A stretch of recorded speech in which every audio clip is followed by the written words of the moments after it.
എബ്രായർക്ക് എഴുതിയ ലേഖനം അതിൻ്റെ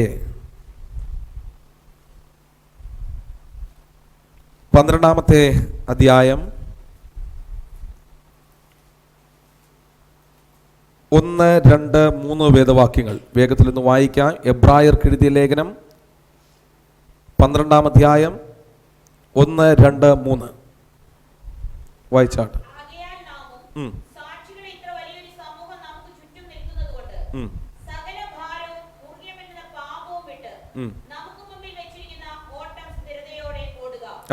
വിശ്വാസത്തിന്റെ നായകനും പൂർത്തി വരുത്തുന്നവനുമായ യേശുവിനെ നോക്കുക. തന്റെ മുമ്പിൽ വെച്ചിരുന്ന സന്തോഷമോർത്ത് അവൻ അപമാനം അലക്ഷ്യമാക്കി ക്രൂശിനെ സഹിക്കുകയും ദൈവസിംഹാസനത്തിന്റെ വലത്തുഭാഗത്തിരിക്കുകയും ചെയ്തു.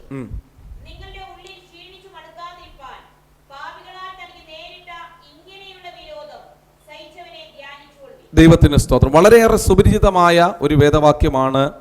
തുടർന്നുള്ള ചില മിനിറ്റുകൾക്ക് ചിന്തയ്ക്ക് ആധാരമായി പരിശുദ്ധാത്മാവ് നമുക്ക് നൽകി തന്നിരിക്കുന്നത്. ആ അധ്യായം തുടങ്ങുന്നത് എങ്ങനെയാണ്? ആകയാൽ നാം ഓരോരുത്തരും സാക്ഷികളുടെ ഇത്ര വലിയൊരു സമൂഹം നമുക്ക് ചുറ്റും നിൽക്കുന്നത് കൊണ്ട്, ആ സാക്ഷികളുടെ സമൂഹം എന്ന് പറയുന്നത് 11-ാമത്തെ അധ്യായത്തിൽ രേഖപ്പെടുത്തിയിരിക്കുന്ന ഒരു കൂട്ടം ആളുകളെ പറ്റി പറഞ്ഞിരിക്കുക. സ്തോത്രം. അവരുടെ ലിസ്റ്റ് നമ്മളൊന്ന് പരിശോധിച്ച് വരുമ്പോൾ വളരെ വില കൊടുത്ത് ദൈവസന്നിധിയിൽ നിന്ന ഒരു കൂട്ടം ആളുകളെ പറ്റിയാണ് 11-ാമത്തെ അധ്യായം ചർച്ച ചെയ്യുന്നത്. നമ്മളവിടെ വിശ്വാസവീരന്മാരുടെ പട്ടിക എന്നൊക്കെ അതിനെപ്പറ്റി പറയുമ്പോൾ തന്നെ അതിലെ ഓരോ ഭാഗവും നമ്മൾ എടുത്ത് പരിശോധിച്ച് കഴിഞ്ഞാൽ അവരൊക്കെയും വളരെ വില കൊടുത്ത് ദൈവസന്നിധിയിൽ നിന്നതായിട്ട് ആ ഓരോ ഭാഗവും നമ്മൾ ധ്യാനിക്കുമ്പോൾ നമുക്ക് കാണാനായിട്ട് കഴിയും. അതിൽ നീതിപ്രസംഗിയായ നോഹയെപ്പറ്റി നമുക്കൊന്ന് ചിന്തിച്ചാൽ, ആ കാലഘട്ടത്തിൽ മഴയുണ്ടാകുമെന്ന് ദൈവത്തിൻ്റെ കൽപ്പനയെ പുറപ്പെടുവിച്ചു കഴിഞ്ഞപ്പോൾ മറ്റുള്ളവരൊന്നും അത് ഗവനിച്ചില്ല. എന്നാൽ താനത് ശ്രദ്ധിച്ച് തനിക്ക് വേണ്ടിയും തൻ്റെ കുടുംബത്തിന് വേണ്ടിയും മറ്റു മൃഗജാലങ്ങൾക്ക് വേണ്ടിയും വലിയൊരു പെട്ടകം ഉണ്ടാകുന്നതായിട്ട് നമുക്ക് കാണാൻ കഴിയും. അപ്പോൾ നോക്കിക്കേ, മറ്റുള്ളവരെല്ലാം ഇദ്ദേഹത്തെ കളിയാക്കുകയാണ്. മന്ദബുദ്ധിയായ ഒരു മനുഷ്യൻ, എന്തിനാ ഇങ്ങനെയൊക്കെ ചെയ്യുന്നത് എന്നൊക്കെ പറഞ്ഞ് ഇദ്ദേഹത്തെ കളിയാക്കുമ്പോഴും നിങ്ങൾ ശ്രദ്ധിക്കണേ, നീതിപ്രസംഗിയായിരിക്കുന്ന നോഹ വളരെ വില കൊടുത്ത് അവരപമാനിക്കുമ്പോഴും അവർ കുറ്റം പറയുമ്പോഴും അതിനെ ഒന്നും വകവെക്കാതെ ദൈവം എന്താണോ പറഞ്ഞത് അതനുസരിച്ച് താൻ മുന്നോട്ട് ചലിക്കുന്നത് നമുക്കവിടെ കാണുവാനായിട്ട് കഴിയും. മാത്രമല്ല, അതുപോലെ ഒരുപാട് വ്യക്തികളുടെ കാര്യങ്ങൾ അവിടെ പറഞ്ഞിരിക്കുക. ഇവർ ഓരോരുത്തരും വളരെ വില കൊടുത്താണ് എന്ത് ചെയ്തിരിക്കുന്നത്? ദൈവസന്നിധിയിൽ നിന്നത്. അതിന് 34-ാമത്തെ വാക്യം തുടങ്ങി ഒന്ന് വായിച്ചാട്ടെ വേഗത്തിൽ. 11-ാം അധ്യായം 34-ാമത്തെ വാക്യം തുടങ്ങി.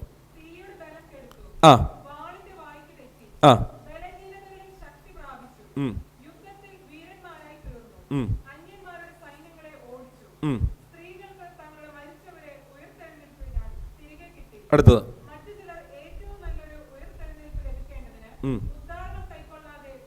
മറ്റു ചിലർ ഏറ്റവും നല്ലൊരു ഉയർത്തെഴുന്നേൽപ്പ് ലഭിക്കേണ്ടതിന് ഉദ്ധാരണം എന്ന് പറഞ്ഞാൽ അവർക്ക് രക്ഷപ്പെടാനുള്ള ചില സാഹചര്യങ്ങളൊക്കെ അവരുടെ മുന്നിൽ വന്നിട്ടുണ്ട്.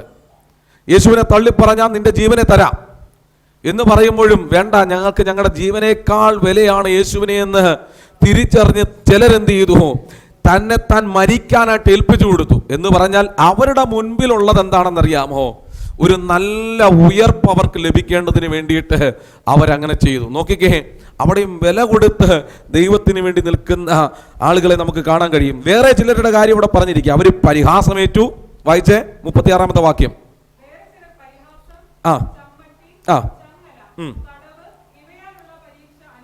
മറ്റു ചിലർ ഈർച്ചവാളാൽ അറുക്കപ്പെട്ടു എന്ന് പറഞ്ഞാൽ അത് യെശയ്യാവിനെ പറ്റിയൊക്കെ രേഖപ്പെടുത്തിയിരിക്കുന്നത്. യെശയ്യാവിൻ്റെ കൈകാലുകളെ എല്ലാം നിവർത്തി വെച്ച്, കാലുകളെ നിവർത്തി വെച്ച് ഈ തടി മുറിക്കുന്ന ഈർച്ചവാള് നമ്മൾ കണ്ടിട്ടില്ലേ?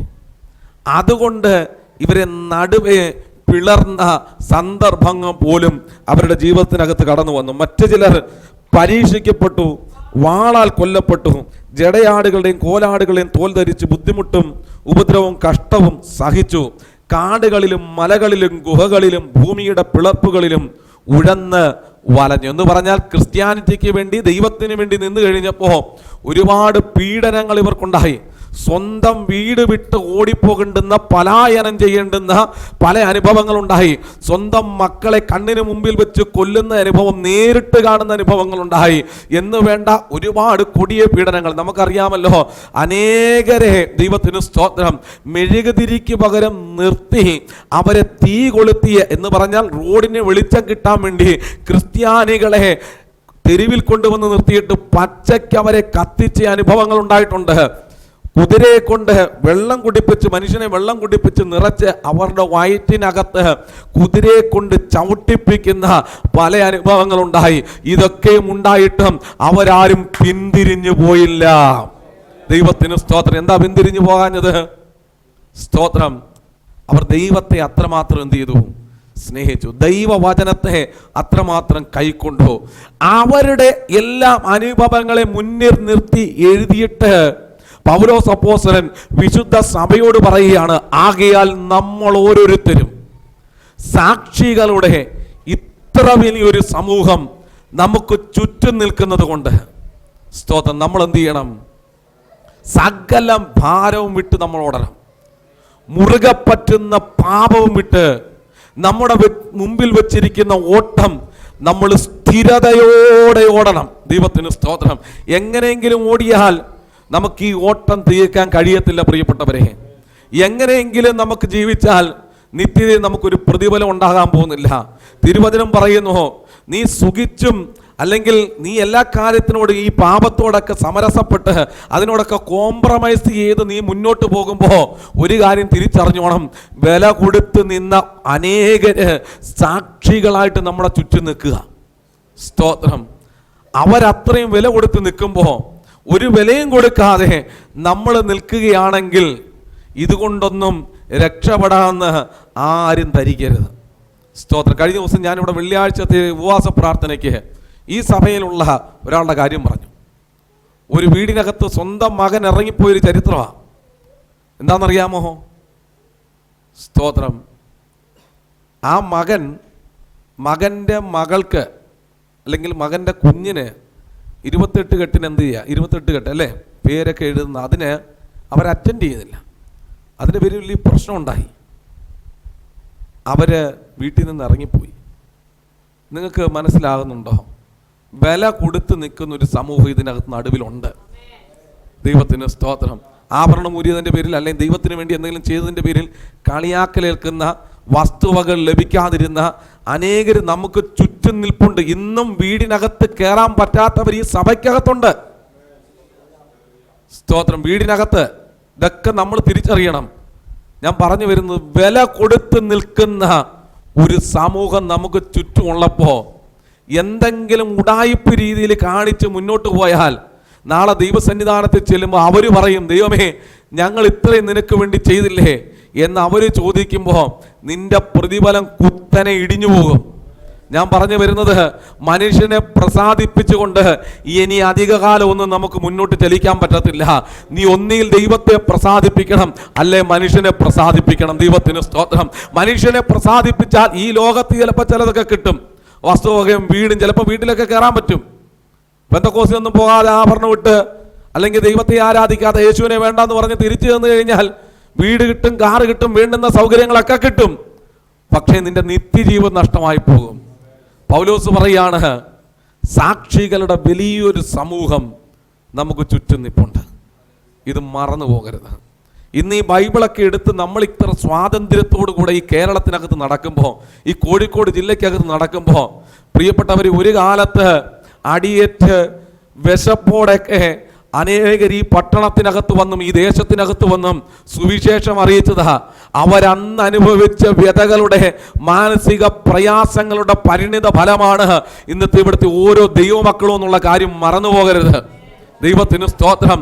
സ്വന്തം വീടിനകത്ത് മക്കൾക്ക് കഴിക്കാനില്ലാതിരിക്കുമ്പോഴും പരസ്യയോഗം നടത്തിപ്പോയവരൊക്കെ ഞങ്ങൾക്കറിയാം, നമുക്ക് ഓരോരുത്തർക്കും അറിയാം. അതുപോലെ വില കൊടുത്ത് നിന്ന ഒരു സമൂഹത്തിന്റെ പിൻഗാമികളാണ് നമ്മൾ ഓരോരുത്തരും എന്നുള്ള കാര്യം മറന്നു പോകരുത്. ദൈവത്തിന് സ്തോത്രം. അതുകൊണ്ടാണ് തിരുവചനം പറയുന്നത്, സാക്ഷികളുടെ ഇത്ര വലിയൊരു സമൂഹം നമുക്ക് ചുറ്റും നിൽക്കുന്നത് കൊണ്ട് നിന്റെ ഓട്ടം നീ സ്ഥിരതയോടെ ഓടണം. ചില ദിവസം നല്ലതുപോലെ ജീവിച്ചു, ചില ദിവസം മോശമായിട്ട് ജീവിക്കുന്നു. ഇങ്ങനെയല്ല ദൈവം നമ്മളെ പറ്റി ആഗ്രഹിക്കുന്നത്. നിന്റെ ഓട്ടം അത് സ്ഥിരതയോടെ ആയിരിക്കണം. നിന്റെ പ്രാർത്ഥന അത് സ്ഥിരതയോടെ ആയിരിക്കണം. നീ ചെയ്യുന്ന എല്ലാ പ്രവൃത്തികൾക്കകത്തും ഒരു സ്ഥിരതയുണ്ടാകണം. ഇവിടെ തിരുവചനത്തിൽ പൗലോസ് പറയുന്നൊരു കാര്യം ഇതാണ്. 2 കാര്യമാണ് നിന്നെ സ്ഥിരതയോടെ ഓടുന്നതിൽ നിന്ന് പുറമോട്ട് വലിക്കുന്നത്. ഒന്ന്, സകല ഭാരവും. സ്തോത്രം. പാപത്തിന്റെ കാര്യം രണ്ടാമതാണ് പറയുന്നത്, ശ്രദ്ധിക്കണേ. ഒന്നാമത് പറയുന്നത് സകല ഭാരവും നീ വിട്ടുകളയണം. സ്തോത്രം. തിരുവചനം ഇപ്രകാരം പറയുന്നുണ്ട്. നമുക്ക് ഭാരമില്ലാത്ത ആരും ഇതിനകത്തില്ല. എല്ലാവരുടെ സാമ്പത്തിക സ്ഥിതികളെല്ലാം നമുക്ക് അങ്ങോട്ടും ഇങ്ങോട്ടും ഒക്കെ അറിയാവുന്നതാണ്. എല്ലാ പ്രയാസങ്ങളും നമുക്ക് അങ്ങോട്ടും ഇങ്ങോട്ടും അറിയാം. നമ്മളെല്ലാം പ്രാർത്ഥിക്കുന്നവരായതുകൊണ്ട് നമുക്കത് നല്ലവണ്ണം അറിയാം. ഞാൻ പറഞ്ഞു വരുന്നത്, ഈ ഭാരം നിന്റെ മേൽ കടന്നു വന്നാൽ നിനക്ക് നിന്റെ ആത്മീയ ജീവിതം നല്ലവണ്ണം മുന്നോട്ട് കൊണ്ടുപോകാൻ പറ്റത്തില്ല. നിന്റെ പ്രാർത്ഥനയ്ക്കകത്ത് മടുപ്പ് വരും, നിന്റെ ഉള്ളിൽ ക്ഷീണം കടന്നു വരും, എന്തിനാ പ്രാർത്ഥിക്കുന്നുള്ള ചോദ്യങ്ങളൊക്കെ കടന്നു വരും. ഒരു കാര്യം ഞാൻ പറയാം, എന്ത് പ്രശ്നമുണ്ടെങ്കിലും എന്ത് പ്രതികൂലം ഉണ്ടെങ്കിലും നിന്റെ ആത്മീയ ജീവിതത്തെ അത് ബാധിക്കരുതെന്ന തിരുവചനം നമ്മളെ ഓർമ്മിപ്പിക്കുന്നത്. സകല ഭാരവും വിട്ടുകളയണം. ഞാൻ ചോദിക്കട്ടെ, നമ്മളെ കർത്താവിന്റെ രക്തം കൊണ്ട് വീണ്ടെടുക്കപ്പെട്ടതാണെങ്കിൽ, നമ്മൾ അവന്റെ വകയാണെങ്കിൽ, നമ്മുടെ ഭാരങ്ങളെല്ലാം തിരുവചനം പറയാണ് അവന്റെ മേൽ എന്ത് ചെയ്യുക? ഇട്ടുകൊള്ളുക. ദൈവത്തിന് സ്തോത്രം. എന്താ നിന്റെ ഭാരം? എന്താ നിന്റെ പ്രശ്നം? അതെന്തുകൊണ്ട് നീ തന്നെ ചുമക്കുന്നു?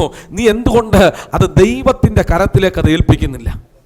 സ്തോത്രം. ഒരു പ്രശ്നം വരുമ്പോ, ഒരു പ്രതികൂലം വരുമ്പോൾ ദൈവമക്കൾ എടുക്കേണ്ടുന്ന സ്റ്റാൻഡ്, നിലപാടെന്ന് പറയുന്നത് ആ വിഷയത്തെ നീ ദൈവ കരത്തിലേക്ക് ഒന്ന് കൊടുക്ക്. നീ എന്തിനാ ഈ ഭാരം ചുമന്നുകൊണ്ട് നടക്കുന്നത്? സ്തോത്രം. ഇന്ന് പകൽ ഇതിനകത്തിരിക്കുന്ന ഒരു വ്യക്തി പോലും ഇന്ന് തുടങ്ങി നിങ്ങളുടെ ഭാരങ്ങൾ നിങ്ങളായിട്ട് ഏറ്റെടുക്കരുത്, നിങ്ങളായിട്ട് ചുമക്കരുത്. നമ്മുടെ ഭാരങ്ങളെ ചുമക്കുന്ന, നാൾതോറും ചുമക്കുന്ന ഒരു ദൈവമുണ്ട്. അവന്റെ കരത്തിലേക്ക് നമ്മുടെ ഭാരങ്ങളെ നമ്മൾ ഏൽപ്പിച്ചു കൊടുക്കണം. എന്ത് വിഷയം ഉണ്ടെങ്കിലും ഒന്നും പറ്റാത്തവനെ പോലെ നടക്കണമെന്ന് ദൈവം നമ്മളെ പറ്റി ആഗ്രഹിക്കുന്നത്. പരിഹാസം ചൊല്ലി ശത്രു നേർക്ക് വരുമ്പോൾ സ്തോത്രം പാടി ആശ്വസിപ്പാൻ ശക്തി തരുന്നൊരു മാർഗമാണ് പെന്തക്കോസ്തിന്റെ മാർഗമെന്ന് നമ്മൾ മറന്നു പോകരുത്. ശ്രദ്ധിക്കുന്നുണ്ടോ? ഭാരത്തെ വിട്ടുകളയണം. രണ്ടാമത്, നിന്റെ ഓട്ടത്തിന് തടസ്സം സൃഷ്ടിക്കുന്ന ഒന്നാണ് മുറുകെ പറ്റുന്ന പാപം. ഈ മുറുകെ പറ്റുന്ന പാപം അത് വിസ്തരിക്കേണ്ടുന്ന ഒരുപാട് മേഖലകളുണ്ട്. സ്തോത്രം. വേണ്ട വേണ്ട എന്ന് തീരുമാനിച്ചാലും പിന്നെയും പിന്നെയും പാപത്തിലേക്ക് കൊണ്ടുപോകുന്ന ചില പ്രവണതകൾ. സ്തോത്രം. ചെറുപ്പക്കാരെ സംബന്ധിച്ചു കഴിഞ്ഞാൽ ഈ സ്വയം ഭോഗം, ജഡീകത്യമായിട്ടുള്ള ചിന്തകൾ, അശ്ലീലമായിട്ടുള്ള വീഡിയോകൾ കാണുന്നത്, ഇങ്ങനെയൊക്കെ ഒരുപാട് ചെറുപ്പക്കാര് ഈ മേഖലകൾക്കകത്ത് പ്രയാസങ്ങൾ അനുഭവിക്കുന്നുണ്ട്. സാധാരണയായിട്ട് ഇതൊന്നും നമ്മുടെ സഭകളിൽ ആരും പ്രസംഗിക്കുന്നത് ഈ അടുത്തിടയ്ക്കൊന്നും ഞാൻ കണ്ടിട്ടില്ല. ഇതൊക്കെ നമ്മുടെ കുഞ്ഞുങ്ങൾ അനുഭവിക്കുന്ന പ്രയാസങ്ങളാണ്. സ്തോത്രം. അതിനകത്ത് നിന്ന് പുറത്തു വരണമെന്നെങ്കിൽ ആത്മാവിന് കീഴ്പ്പെട്ട് നടക്കുന്നൊരു സ്വഭാവം ഉണ്ടെങ്കിലേ നമുക്കിതിനകത്ത് നിന്നൊക്കെ പുറത്തു വരാനായിട്ട് കഴിയത്തുള്ളൂ. മുറുകെ പറ്റുന്ന പാപത്തെ പറ്റി ഒരുപാട് കാര്യം നമുക്ക് പറയാൻ പറ്റും. ആരെങ്കിലും പറ്റി എന്തെങ്കിലും പറയണ്ടെന്ന് വിചാരിച്ചു കഴിഞ്ഞാലും പിന്നെയും പിന്നെയും നാവിനെ കൊണ്ട് ചിലത് പറഞ്ഞൊപ്പിക്കുന്ന സ്വഭാവങ്ങൾ, കാണണ്ട കാണണ്ട, ചിന്തിക്കണ്ട, അല്ലെങ്കിൽ ഇനി പറയണ്ട എന്നൊക്കെ നമ്മൾ ചിന്തിക്കുമ്പോഴും പിന്നെയും അതിലേക്ക് നമ്മളെ വലിച്ചു കൊണ്ടുപോകുന്ന ഒരു സ്പിരിറ്റ് ഉണ്ടെന്നുള്ള കാര്യം, ആത്മാവുണ്ടെന്നുള്ള കാര്യം നമ്മൾ മറന്നു പോകരുത്. ഇന്ന് പകൽ അതിനെ കീറിക്കളഞ്ഞ് നീ ഇത് സ്വതന്ത്രമായി മുന്നോട്ട് ചലിക്കാനാ സ്വർഗത്തിൽ ദൈവം നമ്മളെ പറ്റി ആഗ്രഹിക്കുന്നത്. അതുകൊണ്ട് പൗലോസ് അപ്പോസ്തലൻ പരിശുദ്ധാത്മാവിൽ വിശുദ്ധ സഭയോട് കാര്യങ്ങൾ അവതരിപ്പിച്ചത് സകല ഭാരവും നീക്കിക്കളയണം. മുറുകെ പറ്റുന്ന പാപത്തിൽ നിന്ന് പുറത്തു വരണം. ദൈവത്തിന് സ്തോത്രം. അങ്ങനെയെങ്കിൽ മാത്രമേ നിന്റെ ഓട്ടത്തെ, നിന്റെ ആത്മീയ ജീവിതത്തെ സ്ഥിരതയോടെ നിനക്ക് നയിച്ച് മുന്നോട്ട് കൊണ്ടുപോകാനായിട്ട് കഴിയത്തുള്ളൂ. ഇന്ന് പകൽ ചിലതിനകത്തൊന്നും വിജയിക്കാൻ കഴിയുന്നില്ലെങ്കിൽ ഞാനൊരു കാര്യം പറയാം, ഉപവസിക്കാൻ തയ്യാറാകുക, പ്രാർത്ഥിക്കാൻ തയ്യാറാകുക, ദൈവവചനത്തോടൊന്ന് ചേർന്നിരിക്കുക, ദൈവത്തോടൊന്ന് അടുത്തിരിക്കുക. ദൈവത്തിന് സ്തോത്രം. ഏത് പ്രതിസന്ധിയാണോ നിന്നെ കറക്കി കളയുന്നത്, നിന്റെ ആത്മീയ ജീവിതത്തിനകത്ത് കോട്ടം വരുത്തുന്നത്, അതിനെ ജയിച്ച് മുന്നേറാനുള്ള ദൈവകൃപ തമ്പുരാൻ നിന്റെ മേൽ പകർന്നു തരും. ദൈവത്തിന് സ്തോത്രം. നമ്മൾ ഇതിനൊന്നും വലിയ വില കൊടുക്കുന്നില്ല. അതാണ് പൗലോസ് ആദ്യം പറഞ്ഞത്, സാക്ഷികളുടെ വലിയൊരു സമൂഹം നിൽക്കുക. സ്തോത്രം. സാക്ഷികളുടെ വലിയൊരു സമൂഹം നിൽക്കുമ്പോൾ ഭാരം കൊണ്ടും അല്ലെങ്കിൽ വേദന കൊണ്ടും അല്ലെങ്കിൽ മുറുകെ പറ്റുന്ന പാപം കൊണ്ട് മുന്നോട്ട് പോയാൽ വഴിയിൽ എവിടെങ്കിലും വെച്ച് നീ പെട്ടുപോകാൻ സാധ്യതയുണ്ട്. നിത്യജീവൻ നിനക്ക് അന്യമായി പോകാൻ സാധ്യതയുണ്ട്. അതുകൊണ്ട് ഇന്ന് പകലിൽ സ്ഥിരതയോടെ ഓടുവാൻ നമുക്ക് നമ്മളെ ഏൽപ്പിച്ചു കൊടുക്കാം. പൗലോസ് പിന്നെയും താഴോട്ട് പറഞ്ഞു വരുമ്പോൾ പറയുന്നു, യേശുക്രിസ്തുവിനെ ഒന്ന് എന്ത് ചെയ്യണം? ശ്രദ്ധിച്ചു നോക്കണം. എന്തിനാ ശ്രദ്ധിച്ചു നോക്കണം എന്നറിയാമോ? തൻ്റെ മുമ്പിൽ ഒരു സന്തോഷമുണ്ട്. ഒരു ഓട്ടം തികയ്ക്കാനായിട്ട് താൻ മുന്നോട്ട് പോകുമ്പോൾ ഒരുപാട് അപമാനം തനിക്കെതിരെ കടന്നു വന്നു, ഒരുപാട് വേദനകൾ തനിക്കെതിരെ കടന്നു വന്നു. പക്ഷേ ആ അപമാനത്തെ എല്ലാം അലക്ഷ്യമാക്കിക്കൊണ്ട് തമ്പുരാൻ എന്ത് ചെയ്തു? ക്രൂശിനെ സഹിച്ചു. എന്താ കാരണമെന്നറിയാമോ? തൻ്റെ മുമ്പിൽ ഒരു മഹാസന്തോഷം ഒരുക്കി വെച്ചിരുന്നു. കല്ല് അപ്പമാകാൻ പറയുമ്പോഴും ദൈവത്തിന് സ്തോത്രം, ആരും കാണുന്നില്ലല്ലോ, വേണമെങ്കിൽ അത് അപ്പമാക്കി ഭക്ഷിക്കാമായിരുന്നു. പക്ഷേ തമ്പുരാൻ അങ്ങനെ ചെയ്യാതിരുന്നതിൻ്റെ കാരണം എന്താണെന്നറിയാമോ? തൻ്റെ മുമ്പിൽ ഒരു മഹാസന്തോഷം ഒരുക്കി വെച്ചിട്ടുണ്ടായിരുന്നു. ആ സന്തോഷം ആരാണെന്നറിയാമോ? ആ സന്തോഷം നമ്മൾ ഓരോരുത്തരുവാ. ഈ വലിയ ജനസമൂഹം, ഇന്ന് ഈ ലോകത്തിനകത്ത് 800 കോടി ജനങ്ങളുണ്ടെങ്കിൽ കഴിഞ്ഞ ചില പതിറ്റാണ്ടുകളായി, നൂറ്റാണ്ടുകളായി ജനിച്ച് ജീവിച്ച് മരിച്ച എല്ലാ വിശുദ്ധന്മാർക്കും വേണ്ടി കർത്താവ് അന്ന് ഒറ്റ കാര്യമേ ചെയ്തുള്ളൂ. തനിക്ക് നേരെ വന്ന അപമാനത്തെ എല്ലാം നെവർ മൈൻഡ് ആക്കി കളഞ്ഞു, എന്ന് പറഞ്ഞാൽ അലക്ഷ്യമാക്കി കളഞ്ഞു. അങ്ങനെയെങ്കിൽ നിന്റെ ഓട്ടം നീ ഓടി മുന്നോട്ട് പോകുമ്പോൾ നിന്നെ തകർക്കുന്ന, നിന്നെ വേദനിപ്പിക്കുന്ന, നിന്നെ മുറിവേൽപ്പിക്കുന്ന പലതും നിന്റെ നേരെ വരുമ്പോൾ അതിനെ അലക്ഷ്യമാക്കി കളയാൻ ഇന്ന് പകലിൽ പരിശുദ്ധാത്മാവ് ബുദ്ധി ഉപദേശിക്കുക. അല്ലാത്ത പക്ഷം ഒരു നിത്യജീവൻ നിനക്ക് കാണാൻ കഴിയാതെയായി പോകും. ശ്രദ്ധിക്കുന്നുണ്ട്? അപമാനം തമ്പുരാൻ എന്ത് ചെയ്തു?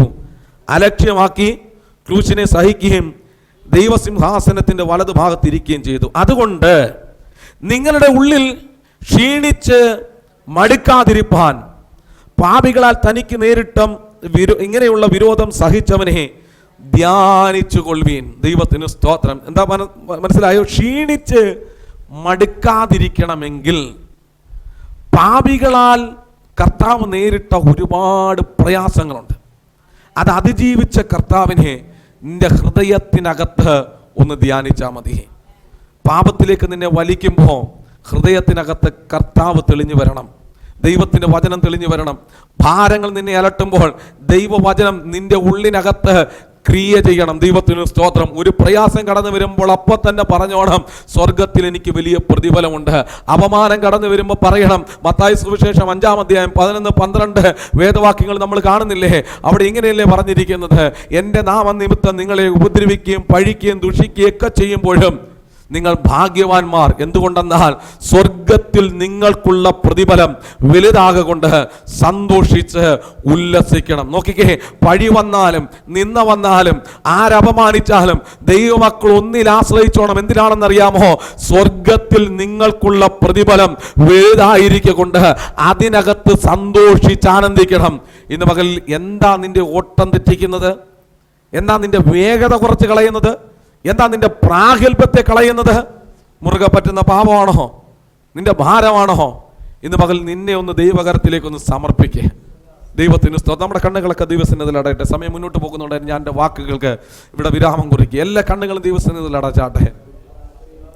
കർത്താവേ, സ്തോത്രം, സ്തോത്രം, സ്തോത്രം, സ്തോത്രം, സ്തോത്രം, സ്തോത്രം, സ്തോത്രം. നിങ്ങൾക്ക് ജയിക്കാൻ പറ്റാത്ത മേഖലകളെ അത് ദൈവകരത്തിലേക്കൊന്ന് കൊടുത്തേ. ആ ദൈവത്തിൻ്റെ സന്നിധാനത്തിലേക്കൊന്ന് മുട്ടുമടക്കിയേ.